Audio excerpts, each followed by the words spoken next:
नमस्कार दोस्तों। छोटी कहानी बड़ी सीख में आप सबका प्यार भरा स्वागत है। How are you all? Hope you are doing well. Stay blessed. तो चलिए शुरू करते हैं आज की छोटी कहानी।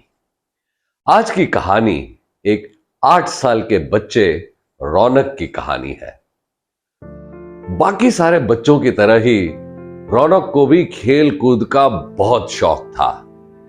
कई अलग अलग तरह के खेल रौनक खेलता था।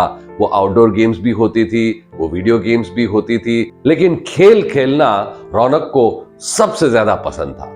लेकिन रौनक की एक खास बात थी, और वो खास बात ये थी कि उसे इस तरह के खेल पसंद आते थे जो कि फास्ट एंड फ्यूरियस हो। रौनक को हमेशा बाकी लोगों से आगे रहना अच्छा लगता था। रौनक को हमेशा जीतना अच्छा लगता था, और इसीलिए जब भी वो कोई खिलौने भी खरीदता तो ऐसे खिलौने खरीदता जो कि बहुत तेज हो, फास्ट हो, फ्यूरियस हो। अपने माँ बाप से हमेशा जिद करके ऐसे ही खिलौने वो हमेशा खरीदता था। और चाहे ये रनिंग रेस हो, चाहे वो साइकिलिंग रेस हो, बस इस तरह के खेल उसे पसंद थे। तो अगर रनिंग रेस में जीतना है तो अपने माँ बाप से वो जिद करता था कि वो महंगे से महंगे जूते खरीदे ताकि वो तेज दौड़ सके। साइकिल खरीदने की बात आई तो ऐसी साइकिल चाहिए जो कि सबसे आगे हो। तो 8 गियर वाली साइकिल जिद करके रौनक ने अपने माँ बाप से खरीदवाई। अब ये सारी जो बातें थी, इसे देख करके रौनक के माता पिता को भी थोड़ा सा कंसर्न हो रहा था कि ये इस तरह का जो स्वभाव है रौनक का, ये ठीक नहीं है। आगे चलकर कभी ऐसा हुआ कि जहां रौनक को किसी हार का सामना करना पड़ेगा तो रौनक इस बात को झेल नहीं पाएगा। और इसी बात से उसके माता पिता बहुत चिंतित थे। और एक बार रौनक के पिता ने कुछ सोचा और रौनक से कहा, रौनक चलो आज हम एक अलग कंपटीशन लगाते हैं। अब जैसे ही कंपटीशन की बात आई, रौनक खुश हो गया, बोला चलिए पापा कंपटीशन करते हैं, कंपटीशन में तो बड़ा मजा आता है, चलिए क्या कंपटीशन है। पापा ने कहा बताता हूं, चल मेरे साथ। रौनक के पिता रौनक को अपने साथ लेकर के गए। कुछ दूरी पर एक गुब्बारे वाला था। रौनक के पिता रौनक को वहां ले गए और रौनक से कहा, देखो आज की कंपटीशन बिल्कुल अलग कंपटीशन है। एक गुब्बारा तुम खरीदो, एक गुब्बारा मैं खरीदता हूं, देखते हैं किसका गुब्बारा सबसे ऊपर उड़ता है।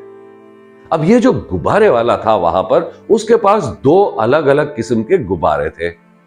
एक गुब्बारा ऐसा था जिसमें हाइड्रोजन था, और एक गुब्बारा ऐसा था जिसमें सादी हवा भरी हुई थी।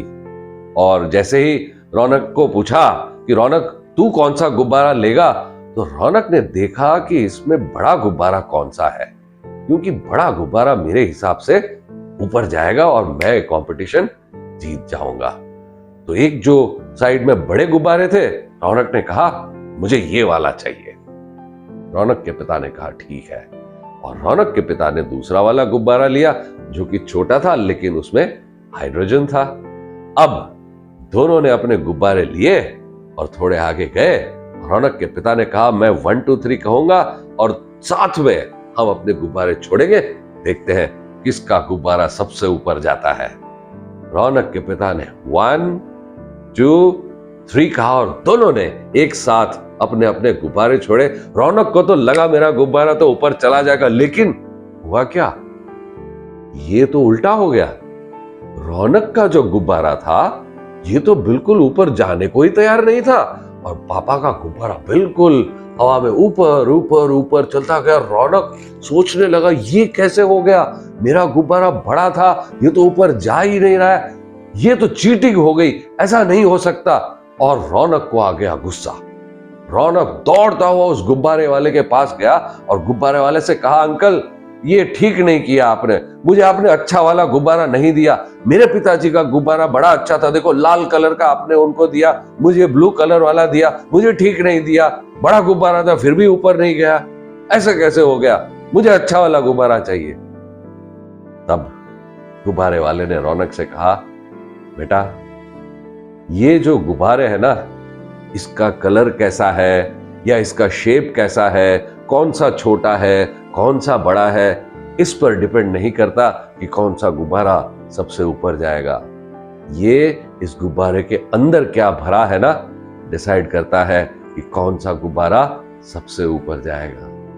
और उसके बाद रौनक के पिताजी भी वहां पर आए और रौनक के पिताजी ने भी यही बात रौनक को समझाई कि सिर्फ कलर देखो मत, या उसका साइज या शेप मत देखो, उसके अंदर आपका जो गुब्बारा था ना उसमें सिर्फ हवा भरी थी, लेकिन मेरा जो गुब्बारा था ना बेटा उसमें ऐसी हवा थी जो सादी हवा से बहुत अच्छी होती है, जिसकी वजह से गुब्बारा ऊपर जाता है। तो दोस्तों, इस छोटी सी कहानी की बड़ी सीख क्या है?